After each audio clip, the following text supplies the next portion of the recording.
This month, in recognition of B.B. Moore Campbell, National Minority Mental Health Awareness Month, Unapologetically Black Unicorns is proud to present a special 5-part series on Black youth mental health, supported by Hopelab and featuring the Hopelab HBCUs, historically Black colleges and universities, Translational Science Fellows. The music featured throughout this series comes from A New Deal for Youth, an album produced through a New Deal for Youth initiative, a program of the National Collaborative for Youth Policy. It amplifies the voices, creativity, and leadership of young people. We hope this series informs, motivates, and reminds us all of the importance of investing in mental health and well-being of Black youth. So let's cue the music and let's get into it. New deal for youth. What you wanna do here? New deal for youth. What you wanna do here? New deal. Change it up, I need a new feel. New deal. My problems is too real. New deal. All right, well, welcome back to Unapologetically Black Unicorns. And I am continuing with this series on Black youth mental health that is sponsored by Hopelab with some of the fellows who've been participating in their translational science program. And today I'm so fortunate to have someone I worked with before. Yay! And I'm so excited for them to talk about their project and share what they're doing. And joining me is Dr. Danielle Hairston. And Dr. Hairston, I'm going to have you introduce yourself because, I don't do bios. So why don't you go ahead and introduce yourself to our listeners? I am a curator of wellness experiences. I have over a decade of experience in healing minds, working in medicine and psychiatry, training medical students and psychiatry residents because I am a psychiatrist, but I also love to travel, create experiences. I'm a toddler mom somehow, and I do all these things, and I'm a Hopelab fellow. Awesome. And I have to go on one of these travel journeys with you at some point. I'm so excited to experience that because it's all about wellness. And the work that we're basically talking about, though, today is Black youth and their mental health. So why did you decide to do this with Hope Lab? Like, what was important for you to do this work? Well, one of my mentors told me, you do this work, you need to get in here. You need to apply. And when your mentor sees something for you, you say, let me get into it.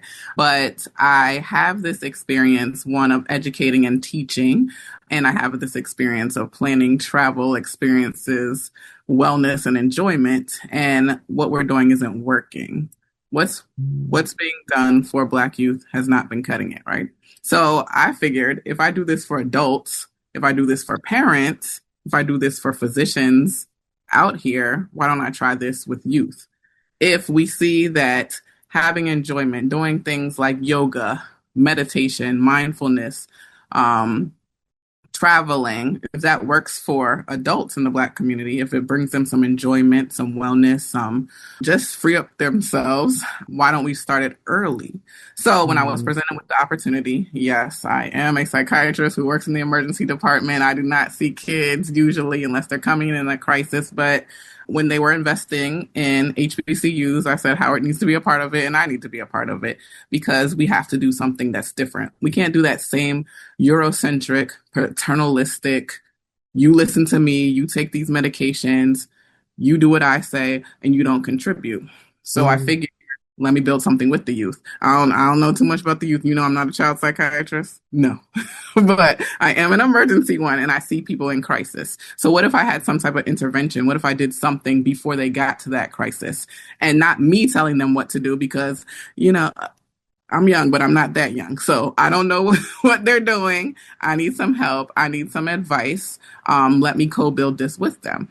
And Hope Lab gave us that unique opportunity. Like, I don't think anyone's ever given me money to plan a retreat for kids before. And it's not camp. It's like actually we are creating wellness experiences for them and they are telling us what they want to do. So that's the great part about what I'm doing.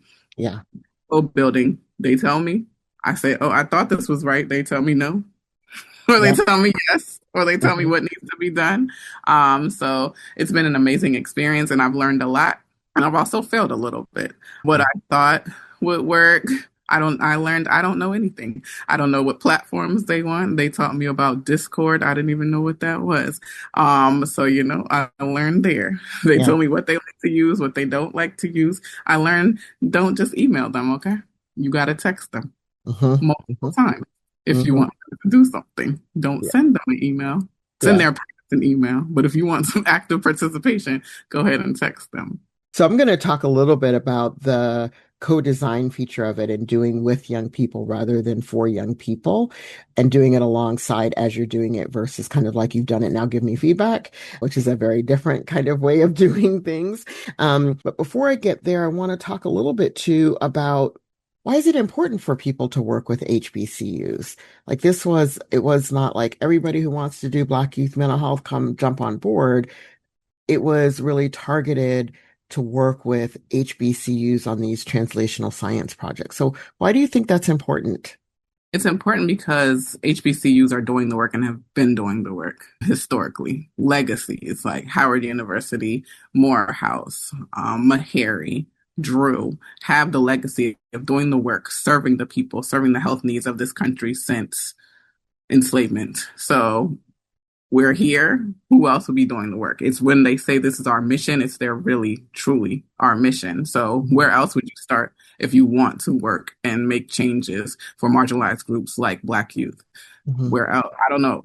It shouldn't even be a question. It should be a question of why aren't more people investing in this? And we're seeing a shift, but Howard University started off as Freeman's clinic for this hospital did. And it was known that we are here to service the needs, the unmet needs of people who were previously enslaved. Like if you have that legacy as a foundation, Mhm. of course, this is where we want to start when we look at youth mental health and the deficits in youth mental health and deficits of healthcare, period. And then also, for me, coming from the medicine side, Howard University, the HBCUs continue to produce the most doctors and physicians. So if we are doing the training, if we're doing the work, if we are teaching the students, if we're teaching the psychologists, we're teaching the therapists, the social workers, the educators, you need to start here before they go out into the world. Yeah. Start here so we have that foundation. So I don't see how HBCUs could go wrong. Yeah, I love it. So it's not the question of why, but why, like, where are you? You should have been doing this all along, right? You know that, Karis. Yes, Yeah. of course I know that. We got to make sure the audience is well aware too. And who better than to discuss this than folks who are doing the work and at the HBCU. So, back to your project when you talked about I work in the emergency room and I don't really study youth or what that. So tell me what this process has been like and like where did the young people come from and how you have worked with and how you are engaging them in the process of developing this project. It has been a huge learning experience for me. I've learned what I thought would work is not what worked. My approach is not the right approach. Honestly, going into this, I thought that I could just make some posts on Instagram and that youth would sign up. Really, I thought that. Like, I was like, they'll see They don't my even slide. call it Instagram, Dr. Harrison. It's No, IG. I know. Like, I thought I thought I'll make some posts for the gram or for IG. I thought that, and then they'll sign up. Like, what is it? Like, I had a nice flyer. Like, one of my students helped me to make it. I felt like it had nice colors. And then I got like 0 responses. I was like, what is happening? Oh no. And what I learned is you can't come in with this top down, like people know who you are because, people do know who I am, but they don't know me for doing this work. They know me for being a psychiatrist and for being a physician leader and educator, residency program director. But here I'm busted in the door talking about, hello, I want to do a virtual retreat, wellness experience for you youth. Just come and join me. They don't know me. They don't care about me. So I definitely had to go back and I am grateful that I have a lot of medical students and residents who were able to give me some advice about like this is not what's going to work. You need to change this. These are platforms that people use, and we had to research like actually they're on Minecraft, they're on Roblox and TikTok, and this is what they do. So I also learned that partnerships are important. So I had to go back to the drawing board because I started this months before I was able to launch, and I just didn't get any responses, and I couldn't figure out what was going on. And then it was recommended to me, also some suggestions from Hopelab, to reach out to people who are already doing this work, reach out to community organizations, reach out to organizations that are dedicated to marginalized youth, who are dedicated to mental health already. And then I was like, oh yeah, what is wrong with me? Of course, reach out to the people who know the people.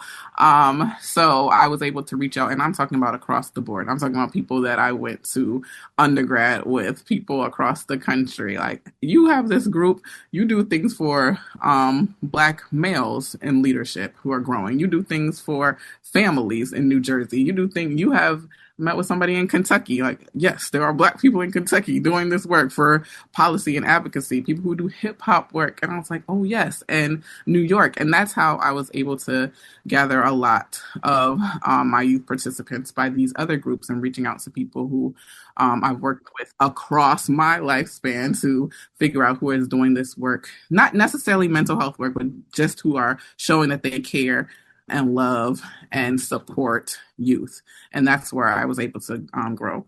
Also reaching out to Hopelab to help them to connect me to people who are doing things like that. And they were a great asset and resource because of that. Like, they said, hey, we went to this and we met this person who's doing this in Oakland. Reach out to them. And so that was a connection. First, I love all of this. It's like so up my alley, and just loving hearing about the mind shift, even though you probably knew it all along. Yeah, duh, go to the community. When you get into the day-to-day work of your job, it says, no, stay here, don't go there.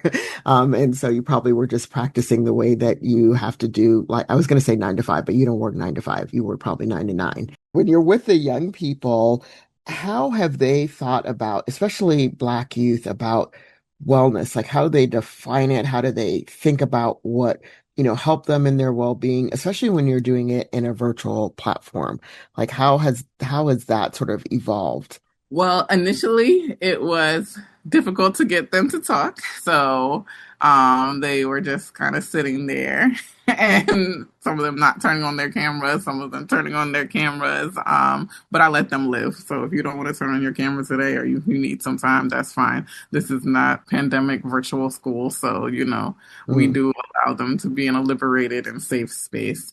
But what really helped me with that is also that my students would join. So my students would join and they would talk, and they would, I think, especially when they learned, like, oh, this one is from Houston, or this one's from Atlanta, like, oh, I'm from Atlanta, or I'm from Houston, or I'm going to school in Atlanta. A lot of them were getting ready to go to their freshman year of college. So that, again, having someone that I feel like I can align with, that I can relate to.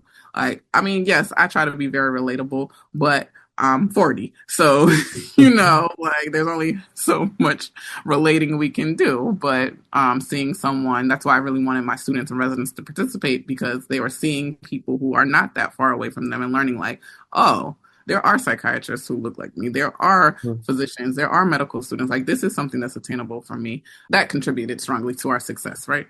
Mm-hmm. And initially, they would say, like, oh, okay, whatever you think. I'm like, no, this is not what I think. This is for you all to tell me. And at first, they would say, like, well, what do you think, Dr. Hairston? Could we do like some journaling? I'm like, yes, let me order some journals for you right now. I said, oh, I didn't know if you all would like journaling, because I didn't know if that was like an old people thing. Like, the old people want to journal. Like, the old, like, I don't know. And then I will look at like things that I suggested versus things they suggested. But something that came out in a session that they wanted to do, they said they wanted to do adulting.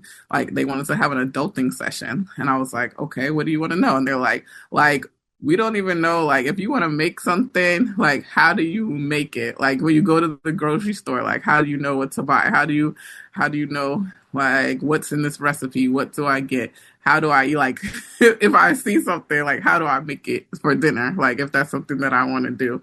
And I was like, oh, okay, cool. They're like budgeting. Like, they don't know how to make a budget. Like I said, a lot of them were getting ready to start undergrad, college. And they were like, how do we even manage this? I'm like, oh, okay. And that's what they felt was their wellness and well-being, right?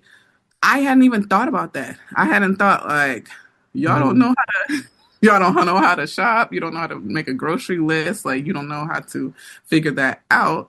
And they were saying, yes, like, if I want to make a healthy meal, if I want to do something, how do I do it? Like, literally, what are the steps? So my residents and students were able to come in and not even me lead a session for them. Like, this is our adulting session. If you want to cook, if you want to make a budget, this is how you do this. Because for them, learning how to do that, that is their wellness. Like, that is their well-being. Right. Like, they are getting ready to leave their parents or guardians or whatever place that they were in, and they're realizing, oh, I'm going to be alone, and for me, knowing how to do something like this is comforting. That's my wellness, and I didn't even think about that. It's almost like, I guess the term nowadays would be life skills. Like if you have a good set of life skills, it may contribute to having better emotional stability, emotional wellness. Maybe it's a protective factor if we want to use all of those quote unquote more clinically clinically esque words, right? But yeah, like how many times, in a therapy session has somebody asked you, yeah, if I could cook better, I'd be less stressed, or my anxiety would go down, or maybe I wouldn't have psychotic episodes or something. Right? But it is a part of the more you have knowledge, ability, skills, and confidence, I guess, to do some of these things, it does contribute, it sounds like, to somebody's well-being. And I want to ask a little bit too about doing this in a virtual community. I mean, we hear so much about screen time and too much screen time for kids, and oh my gosh, you shouldn't have any screen time, or we should reduce the screen time, or reduce how often they're on, these quote unquote social platforms. But I hear with intention, the social platform can actually be give people a sense of community and safety to talk about the things that you're sharing. Did you see that kind of come up in your work as well? Absolutely. Yes. I know that there are people who are anti-social media, anti-parents, or anti-social media, anti-screen time. However, we have to be realistic, right? That's where we are. This is the times that we're in. So we have to figure out an approach that is safe to do so. Okay, yes, you have time limits, you have boundaries, but they are going to use these things. So figure out how to use them, not in a harmful way, but actually in a helpful way. So as I was saying, I did learn about like Discord. I'm not a gamer. I didn't know anything about that, right? But I was now researching like, what do I need to know about Discord? How do I set up a Discord account? What do I need to do to get ready when I had this meeting? And then when I had the meeting with them, they were like, no, we're cool with Zoom. I was like, oh, you are? And they were like, yeah, we're cool with Zoom and like a group me. Like, yeah. I was Hmm. like, oh, well, I thought you wanted to do this. And they were like, no, we're fine. I can do this. I can do Zoom on my phone from anywhere. And Hmm. yeah, just text me. I was like, okay, all right, I'll take it. Because you try to like research and figure out like, what is this? I had my residents pulling numbers on like, what's the most used social media platform? What should they be doing? Do I need to create a TikTok? What do I need to do here? But again, it was going to them and they chose. I said, you all can tell me however, what, and they were like, yeah, Zoom is fine. Like we're Uh, used to it. We use it at school. Yeah, and just text us. The group me is fine if you want. oh, cool, Like, cool. oh, all right, thank you. Yeah. So just letting them live in the space that's comfortable for them. Like Right. I can't say that I'm creating a safe space for them, and I'm telling them what's safe.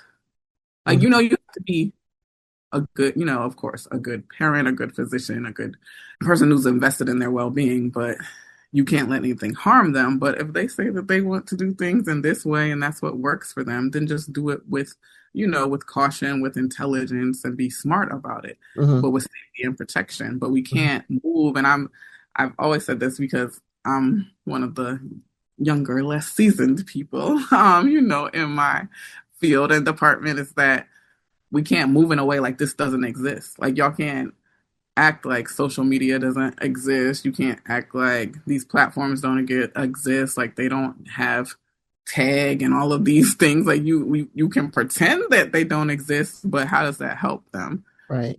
Right. It doesn't. So you Yeah. have to learn about what they're doing and maybe hopefully they'll share and feel safe to share and let you know what is going on and what they're using. Yeah. So why is And I do know the answer, and I know much of my audience might know the answer, but I don't know everybody and his sister who's listening to the podcast and where it will go after, I record, because I do ask people to share it. Why is it important to focus on Black youth mental health? Why is that even important? Of course, it's been important, but we're seeing more attention paid to it because recent research has showed increased suicide rates, suicidal ideation, suicidal thoughts, and threats in Black youth. And so now every time I go into someone thing or speak to someone, they're like, what about these Black youth suicide rates? Like, what can we do about it? Things that prevent suicide, yes. Medications, hospitalization sometimes, yes. But actually being proactive about this, like, what are you doing beyond what happens when I said, like, they get to me? Of course, this is what I do before they get to the emergency room, before they're in crisis. We have to think about suicide prevention is not just a way of just, oh, a safety plan or hospitalization or medication, but it's also support, stabilization, housing, having someone that you can depend on, having someone in your safety plan that you can talk to, like having youth that you can talk to, having that group chat that is actually not detrimental, but is actually supportive. So that's great, basically what I was trying to create, right? Like a virtual group chat that is supportive, that's founded in research, that's translated, right? Hopelab translate into real, tangible experiences and wellness experiences for them. So yes, we see these numbers. And when I hear about these numbers, I'm like, look at these numbers. But yes, look at these numbers. However, y'all were ignoring this group for so long. Like, how do I know what the numbers were like before? Because y'all weren't asking people in the Hmm. 80s and the 70s and the 60s and the 90s how they felt and were they, because it wasn't a group you were paying attention to. Right, right. So we don't even have a group that we can really compare to. So we're Hmm. seeing these numbers and seeing this, and I think it's really because people are more vocal, including youth, on social media about what's happening, what they're going through. So I'm grateful for that, but it's a group that has been left behind for so long. Yeah. I have lots of things to say, but most importantly, being able to meet the young people where they are, meet them in ways that work for them, not just as young people, but also as Black youth, that it's culturally aligned and all those things is also super important. And how are you? And are you at this point, and I guess this is a cool thing about translational science, you didn't have to write a big old, paper funded by an NIH grant or anything like that, right? Because If I would not be here. we Mm-mm. would not see this come to the light of day for like 10 years. I think that's like usually from science to actually practice. How are you looking at measuring or metrics or like knowing if this is helping young people? Are you collecting any kind of metrics or asking them or like what are you doing in that realm? Yes, so I'm doing a couple things because I guess, yes, I am an MD, I am a scientist at heart or soul somewhere. So yes, of course, science academics loves numbers and loves data. So for my project, we are doing pre and post assessments. So we have several assessments that we've looked at, looking at pre the program, suicidal ideation, suicidal thoughts, and also depressive thoughts, depressive symptoms before they enter my program. And then we're still doing it, so we're not done yet. And then we'll look at post and we'll look at after. So, yes, we can compare those numbers, see if there's a change. Wonderful. That's something I'm doing, but that's not the part I care most about. What I'm really also going to do is some qualitative data and narratives to Yeah. have them, to have the youth. I have a wonderful person who just joined my team who we are going to make videos, do interviews, have them tell their own stories, right? Have Oh, their own yes. stories, their own voices. Let us know, what was it like? Was it helpful? Hmm. How did it make you feel? What do we need to do differently in their own voices, in their own stories, in their own tone? So again, we're not policing them. We're not telling them like you must do this scale, because what we see is that a lot of times Black, Brown, Latinx, marginalized groups are missed on these scales. They don't describe their symptoms like this. Hmm. They don't stand out on these assessments like this because that's not even how they would talk. That's not even how they would discuss or consider themselves. So yes, I'm doing the scales for y'all. Yes, academics, I'm gonna get the numbers for that. But I'm also letting them tell their stories. Okay. Yes. I'm letting them tell their stories in their own ways and let us know what the experience was like. What did they need? Were these needs met? How did they feel coming into it? Like giving this some texture, like so that I can feel, so that people can feel it when it's time for me to ask for some more funding to do this in the future for other Mm-hmm. groups and on a larger scale. So giving it some lived experience, some texture there, so that it's not just numbers, it's not just clicking off things on an assessment sheet, which is great. Y'all love those scales, but also like what's the real lived experience? What were they going through? What did this do for them? What was the benefit, and what could be improved? Because of Yeah. course there are things that I could improve. Yeah, snaps, claps, thumbs up to all of that and couldn't agree more. I mean, I'm one of these people when I see data, it's like, great. First thing I want to do with data is disaggregate it if I'm working kind of broadly. And then the next thing is I want stories to lift that data off the page to tell Yeah. me what that data point means to the person in their own words. So I love, yes, snaps, claps, thumbs up. And, I don't know what this clap is where you put your thumb to your middle finger. I don't know what that is, but that too. That too. People can't see what I'm doing it, but I'm doing it. What are some of your next steps are you're still continuing with the project. Are there any other next steps that you have?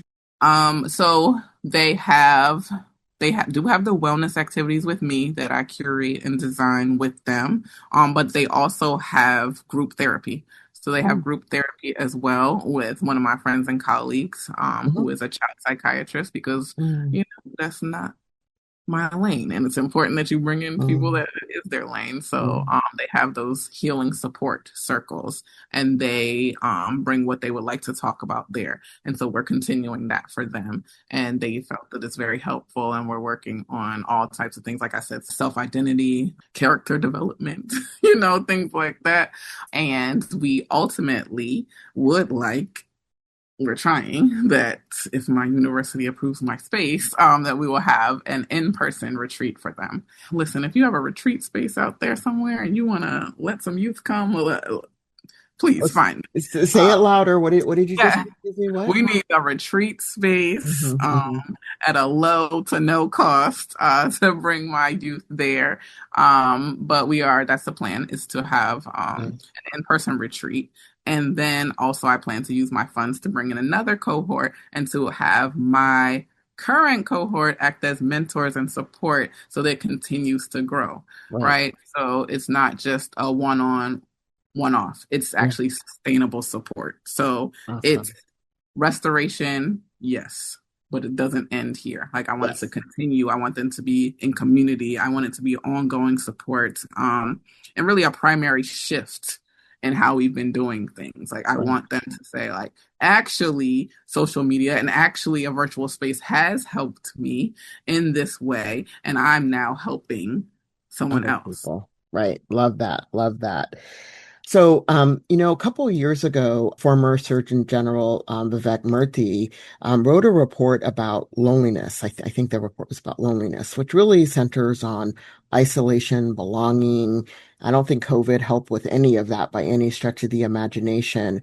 So, how has what you're doing in this project helped folks with anything related to isolation or feeling a part of like the belonging? Can you share a little bit about that? Right. So we did hear that report about loneliness. And when it came out, I don't think people's minds went to children or youth or adolescents. I think it meant to adults and older people, which, yes, I am here for all the community healing. But I think children are and youth are overlooked in this space because it seems like they're surrounded by people. It seems like they have people around them. How can you be lonely in a house full of people, or how can you be lonely you go to school every day? But they are. And the pandemic definitely, we saw that impact. A lot of them said that they felt lonely. They were away from their friends, or they didn't even have the opportunity to make friends. They didn't have that social connection that they would have had. And then, of course, that led to, of course, more social media engagement, which we saw could be helpful and could also be a detriment. So I wanted to really focus on how we can use it to be helpful. And some of my youth are like, oh, like, I didn't know anybody else is going through this, or I have no one else to talk to about this. Or they just, like, three of them learned that they were all moving to the same city, for college. Like, oh, you're going to be in Atlanta. I'm going to be in Atlanta. I'm going to be in Atlanta. Like, let's meet up. So now they've had their own meetups, right? So Mhm. you have, even before getting there, they had people that they can connect with that they already know can be supportive. And they Mhm. didn't have that before. So going in, imagine moving into a space, a different city from across the country. And now you already know that somebody, you know, at least virtually, is there that you can talk to, that you can hang out with. And a lot of times people in general feel like I'm the only person going through this. Like no one else knows what it's like. No one knows what it's like, or no one knows what it's like to have these thoughts, or I'm the only one who feels like this, or if I talk about this in my family, they look at me like something's wrong. But to know that there are people like this, there are people who look like me who are doing this work to help me. Like there are Black medical Mhm. students, there are Black psychiatry residents, there are Black psychiatrists who are doing this work, that and learning that, oh, there are people I can identify with. Mhm. So that's been very encouraging for them as well, I think. Yeah, I love that. And I had a question about like what did the young people learn about psychiatrist or psychiatry, right? And it sounds like it was bi-directional learning, which is very powerful as well. Yes, and that's why it was very important for me to include, even when I wrote my not as long proposal for this, that I included my students, medical students and residents, because I wanted them to be a part of it. It's very important that you can see someone or hear about someone who is from a similar background, who looks like you, or even they don't look like you, to just hear their story about how they've made it. Like when I said, like, oh, one of my students is like, yeah, I'm from Mississippi and I got to Atlanta, and they're like, oh, you're from Atlanta, like, oh. And then I came to Howard, like I've always wanted to go to Howard, like we want to do a visit to Howard, and just to learn that there are people who are like me that I might not see, who are doing this. Like I can Mhm. do this, like I can be a psychiatrist, I can become a physician, I can become a therapist, like I can be a mental health professional. So that was also something I included in my proposal. I want them to see my students, my residents who are closer to being youth than me. You know, I'm still young, but still, like, know that there are people who were where you were not too far, not Yeah. too long ago. Like, soon Mhm. come. Like, you can come and be here. Like, this is actually something that's attainable for you. Excellent. And I love all the things that it's doing, the wellness, well-being, the co-design, the addressing isolation or feeling like, oh, I'm the only one who's going through this, the community building, I mean, I'm just summarizing everything, right? They And all get a mentor also. So they all get yeah, a medical student mentor who they can yeah, talk. Like, what about this? Like, amazing. I don't know how to do this. Like, how do I apply for a job? How do I know if something's a good job? Like things Mhm. like that. That's great. That's just so amazing, and I can't wait and to hear more about how this is going as time goes on. And of course, you can always come back and visit the podcast and talk But more about kind of how it's going. anything for you, Gareth. Anything. Anything for me, I know. So anyway, so as we wrap up, I do this thing that most people know. It's called the wisdom drop, and this is where instead of a mic drop, you're going to do a wisdom drop, and you're just going to share that one not one, but a piece of wisdom. It could be an affirmation, it could be a call to action. It could be whatever you like, leaving our listeners with that one last thing before we wrap up this episode. I would say what has been done for youth hasn't been working. We have to get with the times. We have to move to a culturally rooted community approach. Like that's what they're seeking. That's what we need. Just paternalistic, do this, do that, listen to me without any input from them. It's not going to cut it. And we're going to continue to see a detriment to Black youth, marginalized youth mental health. So we have to shift. We need a shift to community healing and collective healing for Black youth. Snap, claps, thumbs up, and so glad you're making that shift happen in your work. On And it. and thank you to Hopelab too for being able to have the Translational Science Fellowship to help you do that work as well. So thank you, Dr. Hairston, for being on the podcast. I so appreciate spending this time with you, and I'm sure our listeners have learned a whole heck of a lot, and hopefully will act on what they've learned as well. Hopefully. And I want to say that Dr. Anel Prim is my mentor, my own mentor, who told me this might be something I like. This might be some work I'd be interested in. And she believed in me and encouraged me, gave me a strong nudge to apply for this. So thank you for that. So we share a mentor in Dr. Prim. I wouldn't be doing any of the work I've been doing without the encouragement and support of Dr. Prim. So yeah, let's give her flowers for dang sure. And she's been on the podcast too. So if you want to know who she is, we could listen to one of her podcast episodes. So thank you so much. And to our listeners, Garrett, the producer, makes me say this. Not that he's here like doing anything to make me do anything, but he says that I should always say, remember to like, comment, and subscribe. And one of the things we both agree in is please do share. We want folks to share the episode. We never know who needs to hear these valuable messages. So thanks so much for listening, and look forward to seeing you, hearing you, being with you again on Unapologetically Black Unicorns next week. Bye for now. Thanks for listening to this special Black Youth Mental Health series from Unapologetically Black Unicorns. You can listen to the complete series on our YouTube playlist as each episode is released, and you can find a link to A New Deal for Youth, the album featured throughout this series, in the show notes. So join us next week for another power-filled convo with one of the Hopelab HBCU Translational Science Fellows. And until then, you be you, because there's only one unapologetically you, and that's exactly who the world needs. Thanks for listening to Unapologetically Black Unicorns.